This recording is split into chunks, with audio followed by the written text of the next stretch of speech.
Hi, it's Lisa. Just a quick little tutorial video on improving questions. So I have a questioning course that teachers take, and a teacher who was taking this course sent me this email.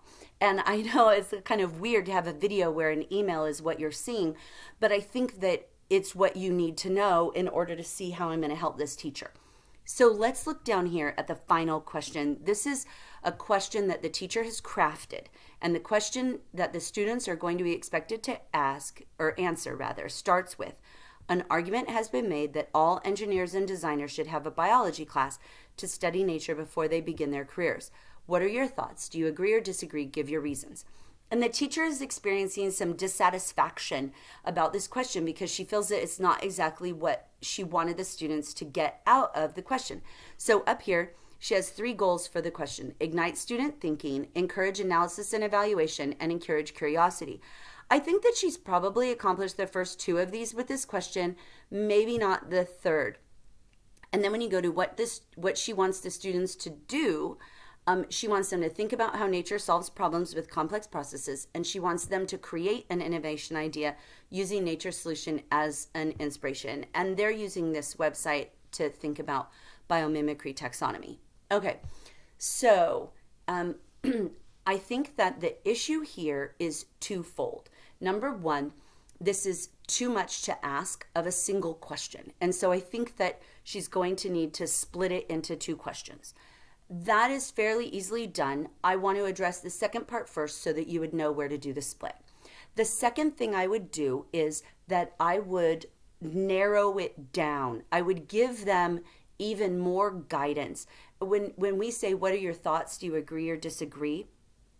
That can be very broad, and that's fine if you don't have an agenda. But in this case, the teacher does have an agenda. The teacher wants the students to think about how nature solves problems with complex processes. And so what I would do here is I would leave the first part of the question intact. This is great. The argument's been made that all engineers and designers should have a biology class. But then after that, I would say, instead of just what are your thoughts, this is where I would make the change.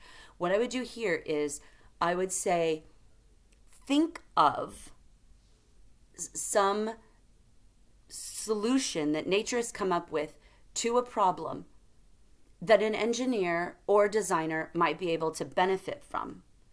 And then, so I would craft the question by focusing them in on what has nature done, not just in general study nature, because that is so broad. Study nature could include just lying out in your backyard and looking at the clouds in the sky, right? So we want to target it a little bit and let the question explain that we want them to think about how nature solves problems. And so I would say something like, what could designers and engineers learn from knowing how nature solves problems with complex processes? That will let you get this that you want, right? It will let you get that analysis and evaluation that's wanted up here and ignite student thinking, but it will tie into this part. So that's the change I would make, is what I just I don't want to repeat myself. Okay, now, this second part, create an innovation idea using nature's solution as an inspiration. I think that needs to be a second question. So I would separate that out.